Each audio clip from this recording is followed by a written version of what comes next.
Turkey hunting has always been my thing. My dad took me out for the first time when I was just a kid, and ever since, it's become a sort of tradition for me to go every October. The woods, the crisp fall air, the thrill of waiting for the perfect shot. It's a rush like no other. But after what happened to me last October, I haven't gone back. In fact, I haven't even thought about turkey hunting without getting a knot in my stomach. It was a warm October morning, just after dawn. I'd heard about a new spot deep in the woods from a guy at the local sporting goods store. He swore by it, said it was his secret spot for years, and that it was loaded with game. Normally, I'm cautious about hunting in places I'm not familiar with, but something about this guy's story got me excited. Maybe it was the way he talked about how successful he'd been there, or maybe I was just itching for a new adventure. So early that morning, I packed my gear and drove out to the spot. It was about an hour away from where I normally hunt, tucked deep into a wooded area off a dirt road. The place was isolated, just how I like it. No other hunters, no distractions. It was the kind of spot where you felt completely alone with nature. When I arrived, I parked my truck at the edge of the woods and grabbed my gear. I had my shotgun, some turkey decoys, and a new turkey blind I had bought just for this trip. As I hiked through the woods, the morning fog hung low, clinging to the ground, and the only sound was the crunch of leaves under my boots. It was peaceful, almost serene. But something about the air felt different, thicker, maybe. But I pushed the thought aside. I was just excited to try out this new spot. After about 20 minutes of walking, I found what looked like the perfect clearing. It was surrounded by thick trees, with enough space to set up my blind and decoys. I quickly got to work, setting up everything just right. I positioned the decoys in front of the blind, set up my shotgun, and waited. The sun was just starting to rise, casting long shadows through the trees, and I could hear the faint sound of birds in the distance. It didn't take long for things to start happening.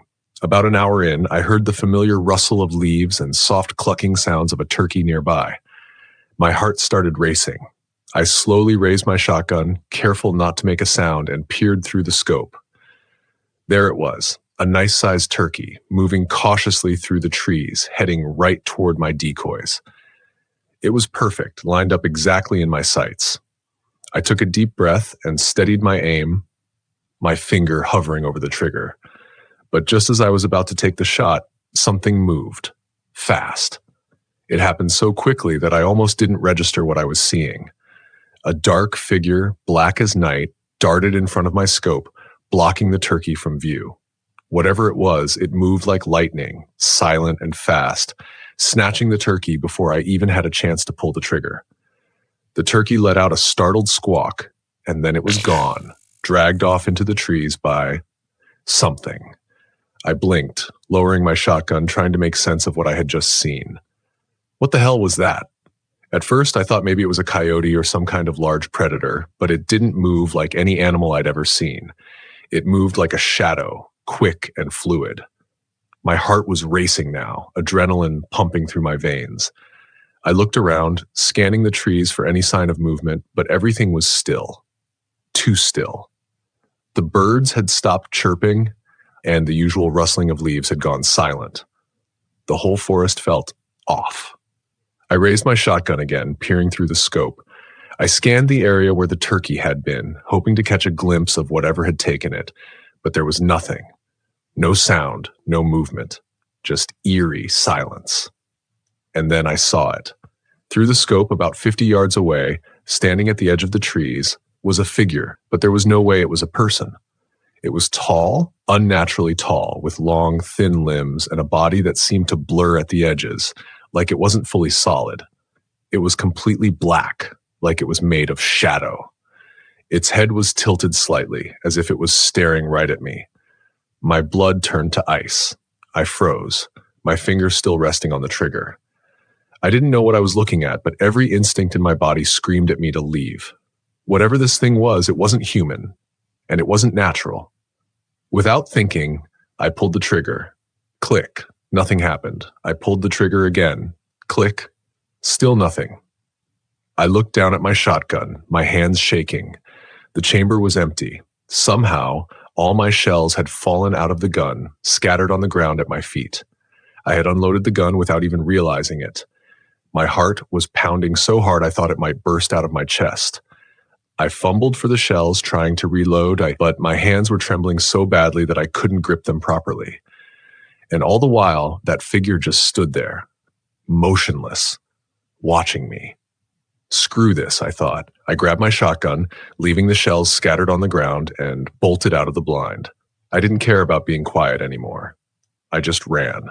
My boots pounded against the forest floor as I sprinted through the trees, the branches whipping against my face. I didn't stop to look back. I didn't care what that thing was. I just wanted to get the hell out of there.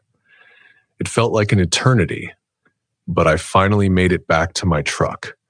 My chest was heaving, my legs felt like jelly, and my mind was racing, trying to make sense of what had just happened. I threw my gear into the back of the truck, not bothering to pack anything properly, and jumped into the driver's seat. I sped down the dirt road, my hands white-knuckled on the steering wheel. I didn't stop until I was back in town, and even then, I could still feel the weight of that thing's gaze on me. When I got home, I didn't know what to do. Part of me wanted to forget the whole thing, but another part of me needed answers. What the hell had I seen out there? I didn't know if I was losing my mind or if something supernatural had really happened, but I knew one thing for sure. I wasn't going back. The next day, I called my uncle, who's been hunting for longer than I've been alive. He's the kind of guy who doesn't scare easily, and I figured he might be able to help me make sense of it all.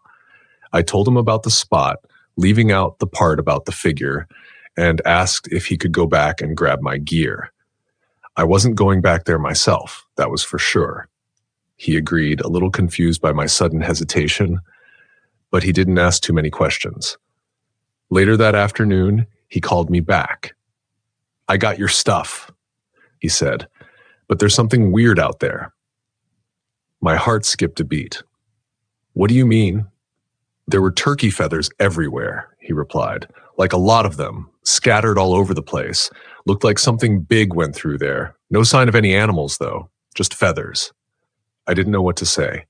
The image of that dark figure flashed in my mind and a chill ran down my spine. "Did you see anything else?" I asked, trying to keep my voice steady. "Nope.